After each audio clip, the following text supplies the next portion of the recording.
कोणीतरी म्हटले ईदला नैनितालला जाऊया, याचा अर्थ रस्ता रोखणे असा होता. कोणीतरी म्हटले चांद रात म्हणजे चक्काजाम करण्याच्या आदल्या रात्री. होय, हे होते दिल्ली दंगलीतील कोडवर्ड्स, जिथे उच्च शिक्षित व्यक्ती एका विशिष्ट वर्गाचे होते, ज्यात बुद्धिजीवी, सामाजिक कार्यकर्ते आणि विद्यार्थी नेते यांचा समावेश होता, ज्यांना आज आपण अर्बन नक्षल म्हणून ओळखतो. शहरी नक्षलवाद्यांच्या या नेटवर्कने धार्मिक कट्टरपंथीयांच्या सहकार्याने देशाच्या राजधानीला अस्थिर करण्याचा संपूर्ण आराखडा तयार केला. या गटाची तयारी डिसेंबर 2019 मध्ये सुरू झाली, जेव्हा 24 फेब्रुवारी 2020च्या रात्री CAA विरुद्धच्या निदर्शनांचा शस्त्र म्हणून वापर करत दिल्लीतील रस्ते आणि विद्यापीठांना लक्ष्य करण्यात आले. या संपूर्ण मॉडेलचे केंद्र होते दक्षिण पूर्व दिल्लीतील जामिया मिल्लिया इस्लामिया आणि त्याचा परिसर. या भागात सुमारे 3 लाख मुस्लिम नागरिक राहतात, जे यातल्या एकूण लोकसंख्येच्या सुमारे 19.56% आहेत. हे ते लोक होते ज्यांच्यासाठी CAA लागू करण्यात आला होता, जे बांगलादेश आणि पाकिस्तानमधून येऊन बेकायदेशीररित्या दिल्लीमध्ये स्थायिक झाले होते. परंतु प्रत्यक्षात जामियातील जेन झी म्हणून घेणाऱ्या विद्यार्थ्यांना लक्ष्य करण्यात आले. दिल्ली पोलिसांच्या चार्जशीटनुसार या विद्यार्थ्यांना असे पटवून देण्यात आले की CAA त्यांच्या भविष्यासाठी, ओळखीसाठी आणि नागरिकत्वासाठी थेट धोका निर्माण करतो. मात्र प्रत्यक्षात पाहता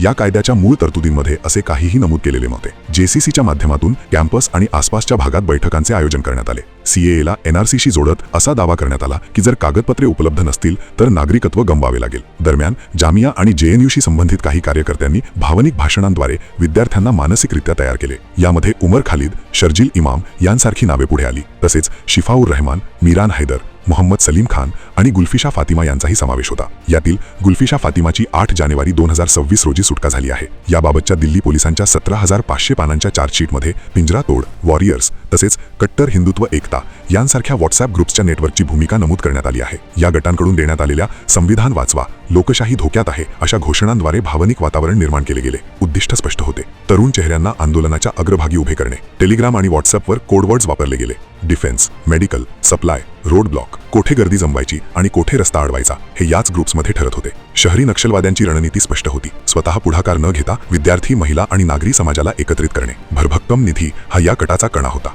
तपासात दिल्ली पोलिसांना आढळून आले की हिंसा भडकण्याआधी युनायटेड किंगडम, ओमान आणि संयुक्त अरब अमिरातीमधून निधी प्राप्त झाला होता. स्पेशल सेलने 1 एप्रिल 2020 रोजी जामिया समन्वय समितीचा सदस्य मीरान हैदर याला अटक केली.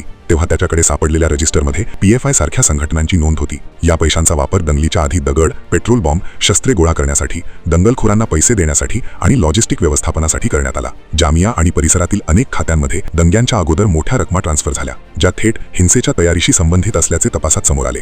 2020च्या दिल्ली दंगली हे सिद्ध करतात की जेव्हा शहरी नक्षलवादी विचारसरणी, परदेशी निधी, डिजिटल समन्वय आणि विद्यापीठांमध्ये तयार केलेले जमाव एकत्र येतात, तेव्हा त्या अचानक घडलेल्या दंगली नसतात. तो असतो एक नियोजित हल्ला. हा नुसता हिंसाचार नव्हता, तर ती एक धोरणात्मक कृती होती, ज्याची किंमत मात्र निष्पाप लोकांना चुकवावी लागली.